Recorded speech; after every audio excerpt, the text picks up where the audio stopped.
Mina Neia, Gigi de Malaika, novo som, estilo Marabenta, de Next Project.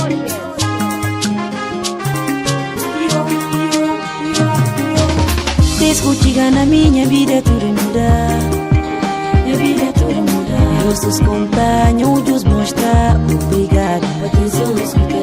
Discutir na minha vida tudo muda, minha vida tudo muda. Nossos companheiros mostrar obrigado. E tem coisas que tá acontecendo que tá entendendo. E tem coisas que tá acontecendo que tá se explicar. E tem horas que tá bem. Promotion bi loolu léegi nag je ne vais pas trop monopoliser la parole. Merci. gars yi nga wax ak mes sœurs ñu commencé ñu dem ñoom maa Diop ñaar ñu dem toog nii affaire bi. yaakaar naa moom wax na l'essentiel projet bi li fi nekk ci Joola dañoo préféré jël nag ni mu ñëwee dafa amoon ay kii ñu fi ñëw ñoo ko sukkali ñoom ñoo ko créé léegi bu mu kiyee ñoom a ñu ne léegi ñoom mën nañoo financer projet boo xam ne dañuy jàppale xale jigéen képp koo xam ne bëgg nga si ñetti module pâtisserie yi ñëwaat dañ leen di former en transformation des produits leen local boo xam ne tey képp ku bëgg ñu wutal leen local ngeen nekk foofu di jaayal seen bopp ngeen am yónnee si tey suñu paree dañ leen di yónnee liste ñeneen ñi war a defaat formation pour transformation produit ñu dañuy xaar quelques sortants yu war a génn CRETEF ñu mun leen a jël jox leen ay stage ñu nekk foofu loolu sax musuma moo ko war a res incha allah léegi su ko defee kenn bu nekk bu dee intéressé na après suñu paree ngeen signalé ñu xool nan lañ leen di seen ngeen mun a nekk foofu parce que ñooñu li leen yëkkati mooy dimbale jigéen ñi rek ñoom wutuñu si koy saisir parce que c'est pas donné à n'importe qui dëkk yu bëri.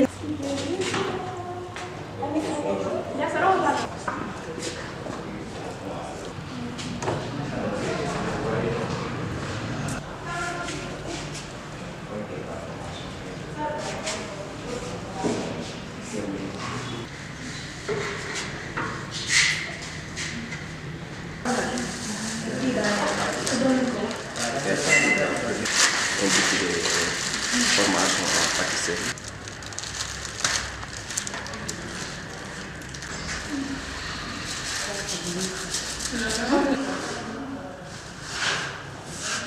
Oui, ils ont déjà commencé leur confection.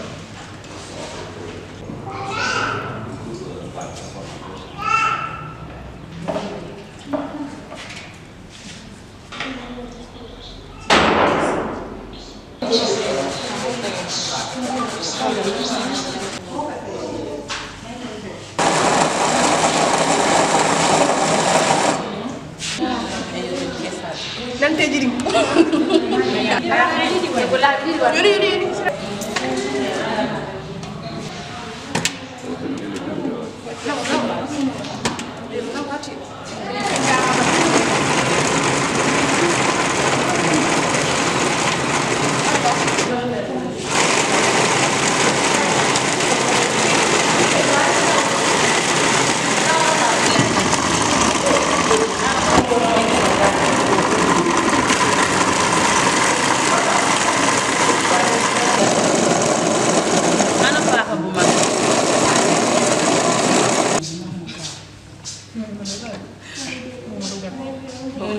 Bajaranke nattini day tas ko Bajaranke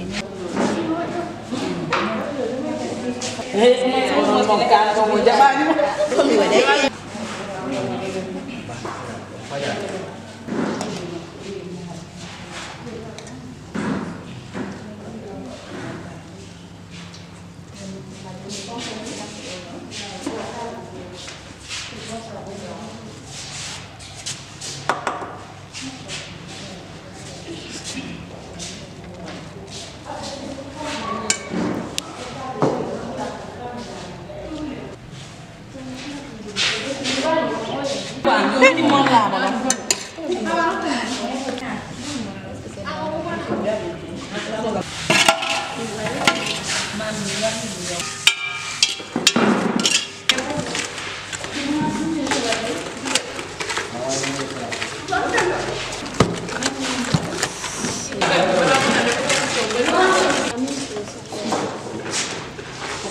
moo gën a yomb ñu ba moo gën a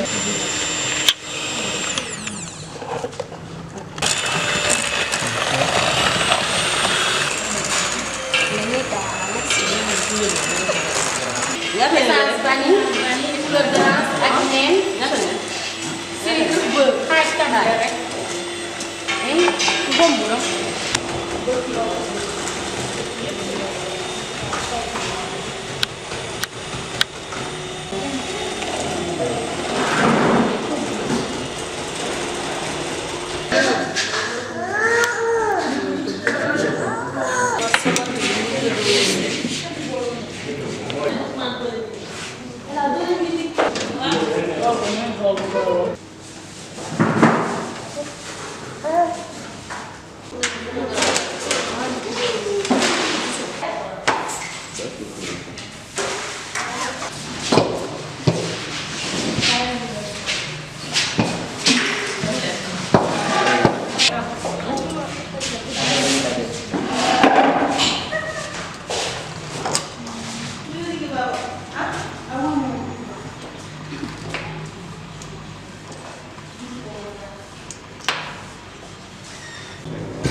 Ndeye Astou Diémé, coordonnatrice du projet Karambel bu Seck.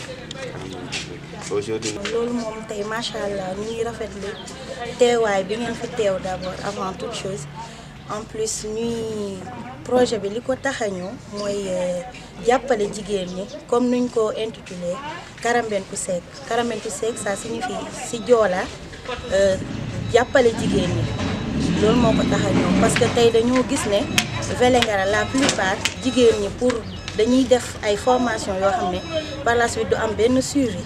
De ce fait, nous sommes initiés avec la collaboration de Tyson Edu avec au cœur du Baobab, une association basée en France.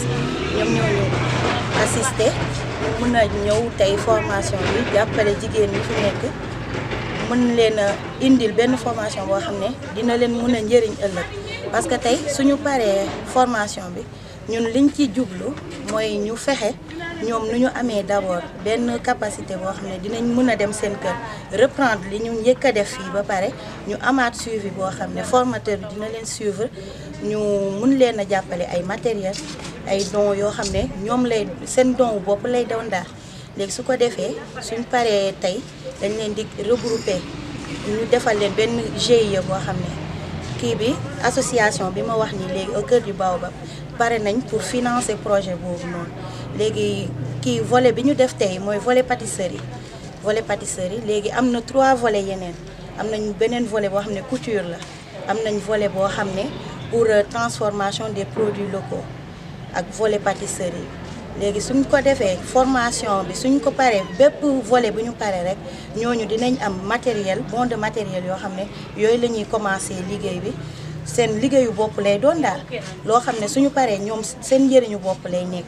Parce que tay ñooñ dinañ ko financer mais wutuñu ci benn bénéfice c'est dans le bénévolat légui de ce fait ñom ñoo wara gëna gorgorlu parce que projet bi c'est pour 5 années 5 ans 1500 femmes lañ ci wara former 1500 femmes légui dañ leen répartir en 15 femmes par groupe légui lool dina nekk 100 groupes légui chaque mois tay nuñu def ni journée de lancement bi chaque mois war nañu def ñaari groupe yo xamné dinañ mëna def formation benn volet pâtisserie ak benn volet couture ou volet transformation des produits locaux.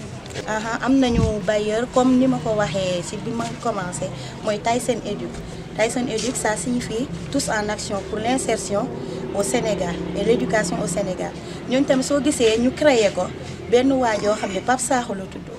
il est de Dakar léegi moom moo nekkoon kii France moo gis ne Sénégal chômage bi dafa bëri te jeunes yi la plupart duñu mën a dañuy pare formation wala ñu pare jàng duñu mën a am benn insertion léegi de ce fait ci la créé Tyson Éduc léegi bi ñu fi ñëwee année passée dañoo ñëwoon ak benn association mooy bi ma doon wax noonu au cœur du Baobab ñoom ñoo sukkandikoo nekk en collaboration ñu mën a financer projet yi. Exactement loolu sax mooy objectif bi parce que tey former des personnes c'est très facile mais tey soo leen former normalement war na am suivi te ñun loolu lañ gis parce que man tey en étant jeune def naa ay formation Dakar laa doon jàngee genre yooyu léegi bi ma ñëwee ma gis ne sama dëkk bëri na ay jigéen ñu mel ni man tey dem jàngi ñibbisiwaat te duñu mën a am benn liggéey bu ñuy def léegi moo tax ñooñ bi ñu paree pour financer projet bi loolu lañ leen njëkk a expliquer le fait que suñu paree il faut mu am suivi ñu indil matériel yoo xam ne ñooñu dinañ mën a liggéeyal seen bopp di gagner ñoom tamit leur vie. Et pensez-vous que du tout formation bi 3 jours la war a def 72 heures parce que tey journée de lancement kese la dañoo ne puisque journée de lancement il faut ñu am ay jeunes filles yu ñuy indi pour mu mun a doon ñu mun a def démonstration boo xam ne boobu pour yeneen groupe yi mun a ñëwaat ñu xam ne ci lii ak lii dañu war a parce que déjà yéen depuis le matin yéen a ngi fi gis ngeen affaire bi nu mu demee dañoo am sax benn problème de temps pour mun a réaliser li ñu bëggoon a def yëpp.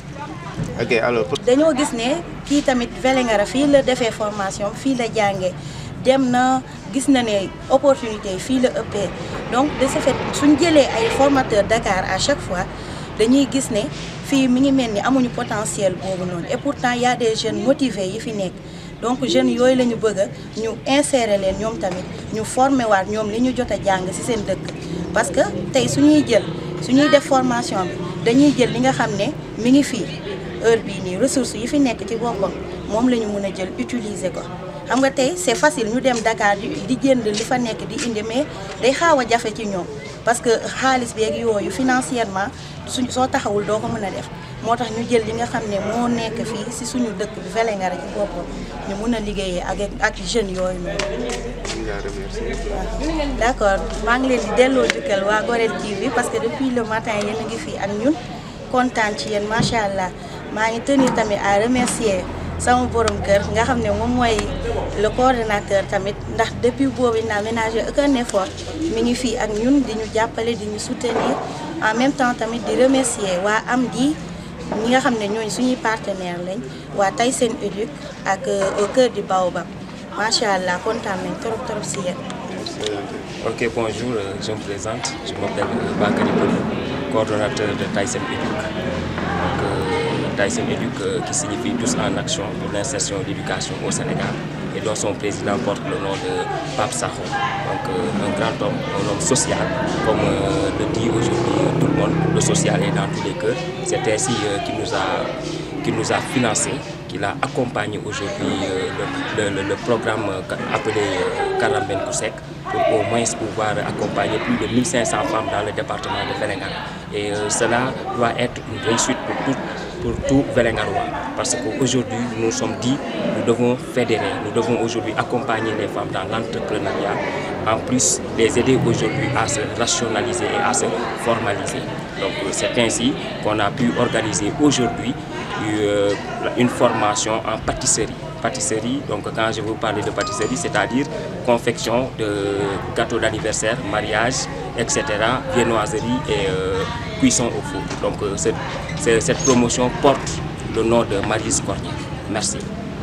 Ok, j'ai vu en fait aujourd'hui vous avez formé 15 jeunes filles. Pensez-vous que 24 heures suffit pour former des jeunes filles? Non, 24 heures ne suffit pas pour dire aujourd'hui que parce que on a l'habitude de dire que la quête du savoir elle est perpétuelle. Donc 24 heures ne peut pas suffire. Mais puisqu'on n'a pas le temps, donc nous devons tout faire pour aider ces gens à comprendre d'abord comment confectionner aujourd'hui les pâtisseries. Comment confectionner aujourd'hui la pâtisserie en moins de 24 heures, théoriquement et un peu touché aussi à la pratique. Donc c'est une chose très difficile parce que nous n'avons pas le monopole du temps, mais heureusement on a eu des formateurs de qualité qui ont insisté sur la notion de qualité et sur la notion aujourd'hui de propreté et d'hygiène pour faire aujourd'hui une bonne formation. Merci. Okay. Donc je vais répondre aussi de manière très claire. Vous savez, les moyens ne suffiront jamais dans la vie pour faire du bien.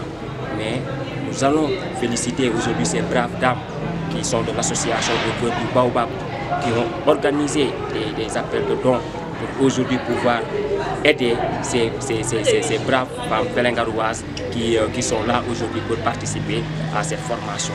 Donc je soulignerai aussi au passage que le président Sakho, qui est quelqu'un de très bien, il nous a aussi donné une forte somme pour qu'on puisse aujourd'hui gérer la formation tranquillement. Et aussi nous n'allons pas oublier M. Rachid Diallo qui est un Américain.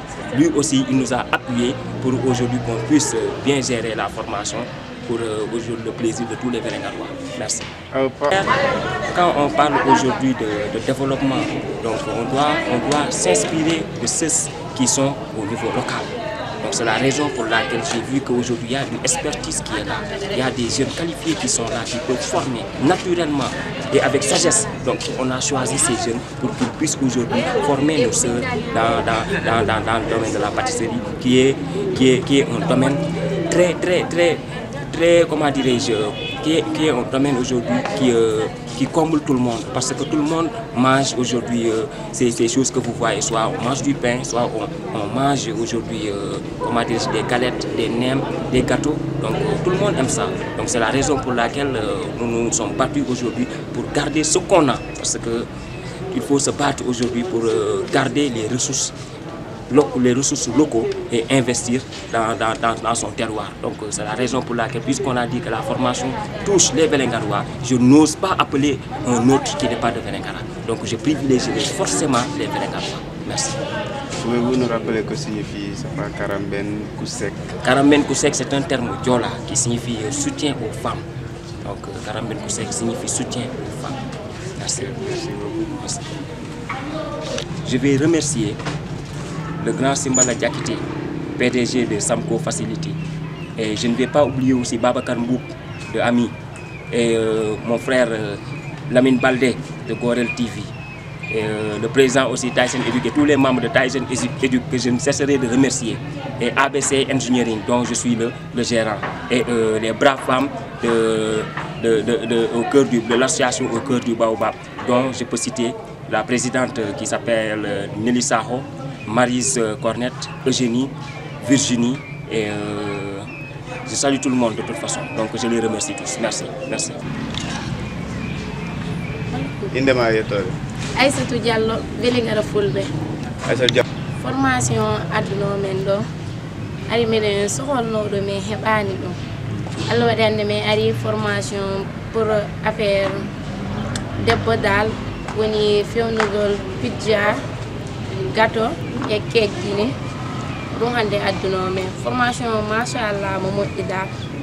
E komi joti heɓude hiide ton ko machallah dal.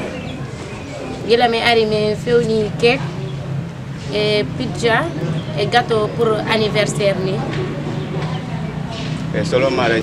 Si mi heɓoy ñalande wonde hatta min ɓeydita. Kono hande min joti hoccude seeɗa. Est ce que hanko hokkiraɗo ko holliraɗo hande ko janggo sa holla hiɗa wawi ɗum wadde? Eyyi si mi hollama no janggo feccerne mi waway wadde. Ɓurɓe wanno hannde par ce que o ñagaki formé tere accu ɗon ni dans le but kam. Mine ñaagui Allah formation si gasoyi ɓe walla me matériel ji ɗi min gollirta. Par ce que hande saare nde no heewi rewɓe ɓe annduɗa ɓe heɓani golle. Wonno ɗum ɗo no mi heewi ɗum komin yetta e Allah ɗum. Si formation gasi miɗen toriɓe ɓe walla men ɓe ɓuura men wallude fino min heɓira matériel ji ɗi min gollira mi wawa avance ude yaara golle ɗen yaara yeeso. Assalamu alaikum, maa ngi tudd Moussouba Diémé. Ma ñëwoon tey centre touristique pour participer ci benn formation Karamben Kousek, formation pâtisserie la pour benn jour la. ñaata ngeen ñun 15 lañu woon. Yow est-ce que yow tu penses que dina fan bi la doy pour leen matal formation? Waaw benn fan doyul pour ñu mën a motal formation bi, mais am na ci li nga xamante ne mën nga ko fa comme pizza buñ defar tey ak cake buñ defar tey loolu même suba buñ ma ko wonaatee mën naa ko defaral sama bopp. amuñu seen fay parce que dañoo ñëw tey jël xale jigéen yi nga xamante ne amuñu lu ñu jàpp amuñu métier ñu ñëw tey jox leen lii pour ñu mën a xam ñu def seen xel dara kon amuñu seen fay daal dañ leen di sant di leen gërëm di ñaan après formation bi ñu mun ñoo accompagner ñu am suñuy matériel financièrement waaw ñu mën ñoo accompagner parce que xam nga pâtisserie dafay laaj des fois ay matériel il faut ngay am ay matériel pour nga mën a def li nga bëgg. donc ñu ne balaa ñoo commencé dara il faut que ñu toog wax suñu rakk yi expliquer leen ñu ñëw ñu xam te lan mooy mission bi moo tax première mission bi dañ ko ndeyale fu ñu ne Marie Corne montré woon na sax ñi baax yu fi ne ñu bëri ñëwoon na aussi ba gisante day astu loolu démb la du tey donc bu mu déggee lii nee na moom tamit bëgg na ci kontaan na ci vraiment donc ñu ñuy suivre ñu ne laajte ñu ne nañu def formation baax tey jigéen ñi ñu ñuy dund biir bële na lan moo tax mënu ngeen jàppale ñu ne nous on n'a pas de moyen pour jàppale jigéen ñi mu ne dara nekk c'est ferme jooraan ñu ci ma ne donc pourquoi pas duñu bind këyit bi ñu tëj discours def action yónnee leen le projet bu ñu bindee le projet jox leen ko ñu ne ñoom malgré la crise elles resteront et elles seront debout ñu ne dañuy génnee xaalis malgré la crise métti na ci ñoom métti na ci ñun mais ñu ne ñoom pare ça le programme TAF qui signifie tous en action pour l'arboriculture fruitière au Fouladou dont l'arbre symbole fut le manguier. tey projet Karambenkou Seck soo gisee ma xalaatee ko noonu dama gis farine tomate soble te dañ ko defaree sans diwlin amul benn jafe-jafe parce que bu njëkk ba gars yi dañ doon bëgg a pizza sax mais il faut nga dem ba Dakar wala yeneen dëkk yi pour nga mën a am pizza ñun tam ñu mën a defaral suñu bopp du luñ soxla lu ñu leen koy présenté tey. salaamaaleykum chers invités hannde no mbiɗa présidente mine waɗi nemo mine ko groupe nemo mine waɗi nemo tewngal loytoga ala pos waɗa machine noɗo touba ko a unay mo ɗumgal haɗiga ner si ɗigui waɗama appart ƴetta vermicelle oɗo chinois o danejo on fattinta onno ga waɗi ko ndiyam wullanta itta a janani fattirama a ittaymo sa ittimo noon waɗa gratte e oɗo ma o carotte ma ha waɗama mélangé una nokkos ma waɗa mélangé nemon noon ina mo inta ala jimbo ala e fus ko lanɗam bolam o inde nemon noon nemon noon ko maaro ɗum ko maaro feñira kañum noon ka ƴettay waɗa ɓuɓɓine waɗa ko nder ndiyam kono a ɓoyinta ɗum de sa waɗi ko nder ndiyam ha paari a yaltini a waɗinede sa jogui plan waɗa siko table waɗa waldinani a yiyay ɗata e hoore makko si ɗatino ƴetta nokkos ma ko waɗɗa mélangé ko ƴetta no waɗa fawama e dow makko sinon waɗa ha gasa sa ñongamo noon kona koɗa e maɗa ni ta umontinani sabana noon umontina ha gursi sa gayni noon oɗa safudemo noon e duulino a ƴetta e bofo keccon o wonta bate nattinama ɗo ha para si ittama memminama kañum ko ɗum tan kamo ko waɗi saamu fo inde makko e yettode minen keyɗo o noon ko naturel min fewnirimi ko beurre min waɗi e sukkar min mélange ha sukkar on seeyi après min waɗi beurre min mélange mo ɗon kadi ha o seeyi après min waɗi levi similo ɗum woni levi wonɗo ko sacé levi danejo ko on min waɗi ɗo min mélange après min waɗi farine o min mélange ha nangodiri après nan min fewnimo ko fe hay kek kadi kacitati goto kadi momo fewni o on kadi min waɗimo chocolat ɗum woni o marron on min waɗimo chocolat min fewni on kadi so meeɗi mburu o rek aron ko kegga di balu ak ñëpp bal naa ñëpp ak di leen ziar di leen tasagal di leen jox seen wàccuwaay di leen gërëm di leen sant ak mag ñi nekk suñu gannaaw yëpp ñu ngi leen di nuyu di leen ziar ajaratu ay tamay ak délégation bi mu àndal yàlla na nga gudd fa xam nga xale bu nekkee ci kër mu gis waajuram jàpp ñu yoon du jàpp yoon waaye boo juróo ci kër nga gis sa waajur yëpp ci développement la ñuy daw loo tuuti tuuti sa xel ci développement lay nekk kon nag maa ngi lay remercier mention spéciale sant naa la gërëm naa la maa ngi gërëm sa coordinateur bu góor bi lii moom sant yàlla ñun léegi war nañu toog ñun dañ leen doon gunge rek yàlla def na gunge nañ leen ba xamal ngeen seen bopp développement lan la jëriñ kon nañu dañu war a sant te li ngeen def nii tey madame le ministre du tëdd gis ko mu ngi nii fii moo ma ubbil panel bi mu ne bu ma ñëwee naa dugal xale yi na xale yi dugg ñu liggéey kon bu ñu demee ëllëg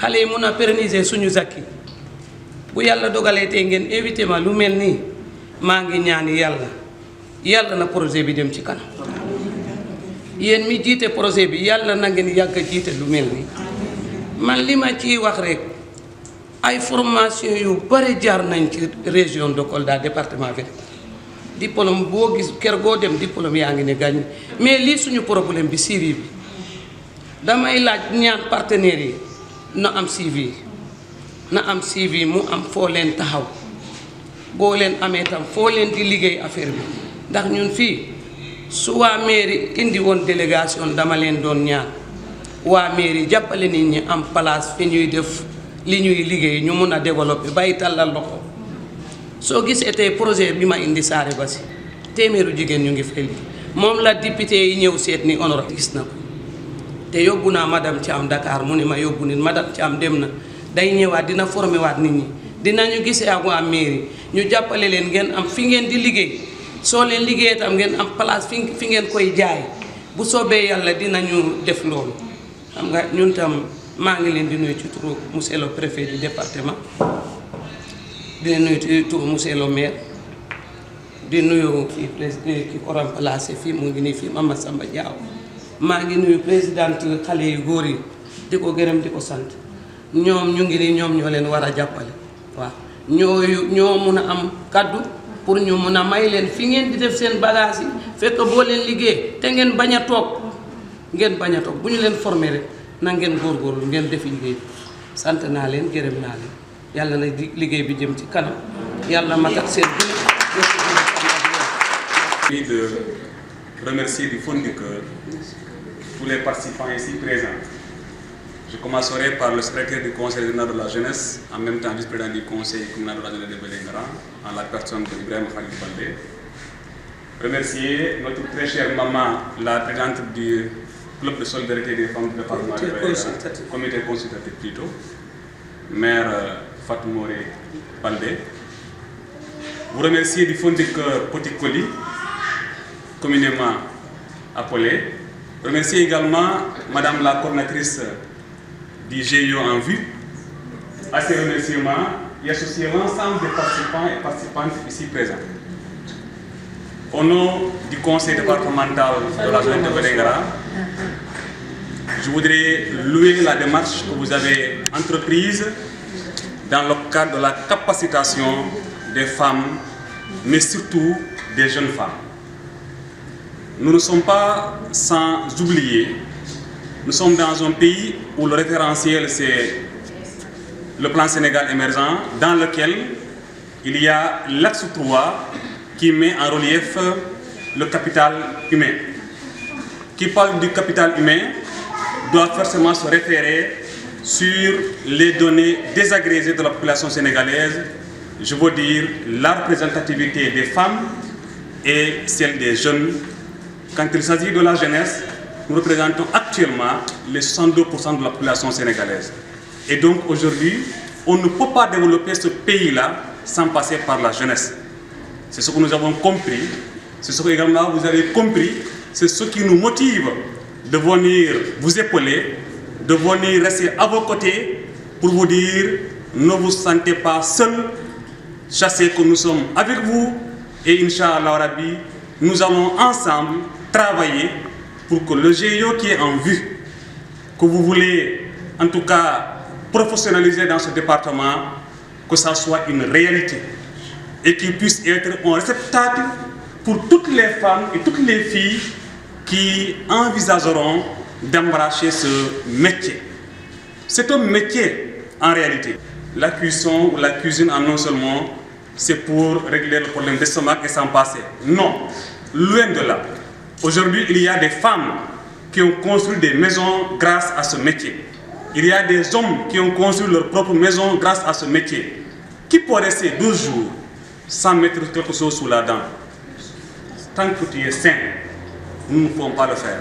C'est ce qui fait qu'aujourd'hui, passer par ce métier devient une aubaine pour vous, devient une porte pour vous, d'autant plus que nous sommes dans un département carrefour, pour ne pas dire dans une commune carrefour. Aujourd'hui, nous sommes entourés par 3 autres pays qui ont tous envie de voir ce qui se fait au Sénégal et copier vraiment ce que nous avons comme art culinaire. C'est le sens que je vais donner à cette formation qui a abouti à au moins capacité 14 des belles dames du département de Vélingara qui, à leur tour, nous ne sommes pas en tout cas pessimistes, nous sommes optimistes. Vous allez être des relais, pour ne pas dire des multiplicateurs auprès de vos sœurs, pour qu'ensemble nous puissions avoir un GIE pareil dans la commune de Vélingara, mais qu'il y ait un maillage également départemental.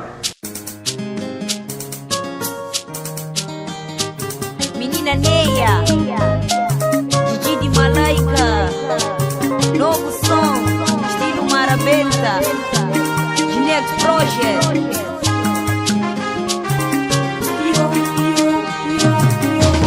Escuta na minha vida tudo muda, minha vida tudo muda. Rostos companhos mostrar obrigado por atenção escutada. Escuta na minha vida tudo muda, minha vida tudo muda. Rostos companhos mostrar obrigado por atenção escutada. E tem coisas que tá contigo que tá entendi. E tem coisas que tá contigo que tá se explicar.